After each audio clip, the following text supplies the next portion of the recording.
Indian politics में आज भी श्री अटल बिहारी वाजपेयी जी का नाम सम्मान से लिया जाता है। अब चाहे वो कोई भी पॉलिटिकल पार्टी ही क्यों ना हो, उसके पीछे का रीजन है उनकी समझ और उनकी बोलने की कला। लोग इसके कायल थे। चलो मैं इसका एक एग्जांपल देता हूं। एक बार एक पाकिस्तानी महिला पत्रकार ने श्री अटल बिहारी वाजपेयी जी को कहा कि अगर आप मुंह दिखाई में मुझे कश्मीर दे देंगे तो मैं आपसे शादी कर लूंगी।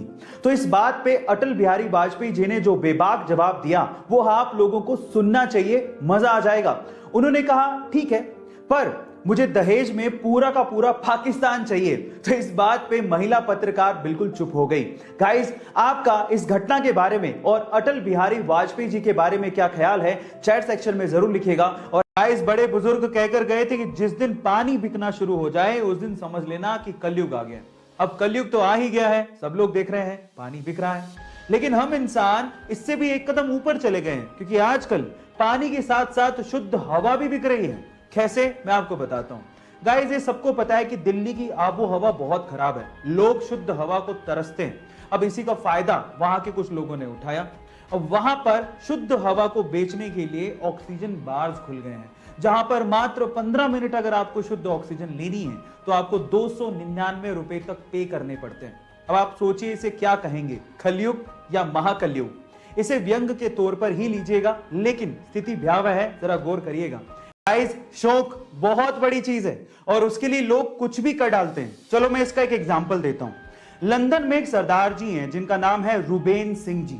अब उनके शौक की बात सुन के आप लोग हैरान रह जाओगे। उनके पास एक या दो या तीन नहीं बल्कि पूरी 15 रोल्स रॉयस कार हैं। और आपकी जानकारी के लिए मैं आपको बता दूं कि रोल्स रॉयस कार पूरी दुनिया में सबसे महंगी कारों में शुमार है। अब आप लोग कहोगे इसमें शौक का क्या सीन है, तो शौक का सीन सुनिए। वो जो 15 कारें हैं वो सारी की सारी अलग अलग कलर की हैं और हमारे सरदार जी अपने पग के कलर के हिसाब से अपनी कार हर दिन बदल कर लेकर जाते हैं। ओह माय गॉड, है ना ये शौक की बात। नॉर्मल बैलेंसिंग करना भी बहुत मुश्किल काम है, और अगर कोई आपसे कह दे कि रस्सी पे बैलेंसिंग करनी है तो भी हमें 100 बार सोचना पड़ जाए। लेकिन वियतनाम के दो भाई इस तरह की बैलेंसिंग करते हैं जिससे हमारे दांतों तले उंगलियां दब जाएं। ये दोनों भाई एक दूसरे के सिर के बल बैलेंसिंग करते हुए 2 वर्ल्ड रिकॉर्ड तक बना चुके हैं। पहला वर्ल्ड रिकॉर्ड उन्होंने 2016 में स्पेन में बनाया था, जहां दोनों ने एक दूसरे के सिर के बल बैलेंसिंग करते हुए 90 सीढ़ियां चढ़ गए थे। और उसके बाद तो उन्होंने हद ही कर दी। 2018 में उन्होंने एक शो के दौरान एक भाई ने आंख पे काली पट्टी बांधी और दूसरे ने सिर के बल बैलेंसिंग करते हुए सीढ़ियां चढ़े भी और वापस उतरे भी। ओ माय गॉड, इससे तो यही समझ में आता है कि अब perfect practice makes a man perfect. अगर आप किसी चीज की परफेक्ट प्रैक्टिस कर लेते हो तो कुछ भी संभव है। आप लोगों ने मूवीज में सुपर हीरो को तो प्लेन को लैंड कराते हुए और पैसेंजर्स की जान बचाते हुए देखा होगा, लेकिन रियल लाइफ में भी एक ऐसा इंसिडेंट हो गया जो किसी मूवी के स्टंट से कम नहीं था। यह बात है 2014 की, जब एक पैसेंजर प्लेन को लैंड करना था, लेकिन जैसे ही पायलट ने टायर्स को खोला तो आगे वाला टायर ढंग से खुला ही नहीं। अब अगर उसी सिचुएशन में वो लैंड करवाता तो पक्का कुछ ना कुछ बड़ा एक्सीडेंट होता। लेकिन इतने में होती है हमारे सुपर हीरो की एंट्री विद पिकअप। वो एक जीप लेके आता है और आगे के टायर को करवाता है लैंड अपनी जीप में और फिर प्लेन ढंग से लैंड होता है। ये घटना किसी स्टंट से कम नहीं है। बहरहाल उसने अपनी जाबाजी से बहुत से पैसेंजर्स की जान बचाई, तो इस बंदे के लिए 1 लाइक तो बनता है।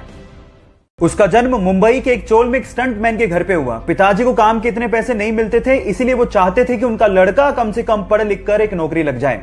इसके लिए उसने इंजीनियरिंग की पढ़ाई पूरी की, लेकिन इसी दौरान जब उसे एक जॉब का लेटर मिला तो उसने अपने पैशन के लिए उस जॉब के लेटर को फाड़ते हुए कहा कि वो 9 से 5 की नौकरी के लिए नहीं बना है। इसके बाद उसने गैंग्स ऑफ वासेपुर में एज एन असिस्टेंट काम शुरू किया और फिर पीछे मुड़ के कभी नहीं देखा।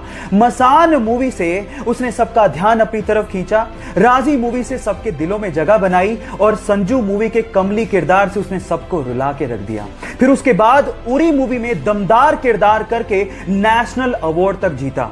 3 साल पहले जिसे कोई जानता तक नहीं था, आज उसने अपनी एक्टिंग और अपनी मेहनत से करोड़ों दिलों में जगह बना ली। विकी कौशल के इस मेहनत के लिए 1 लाइक तो बनता है।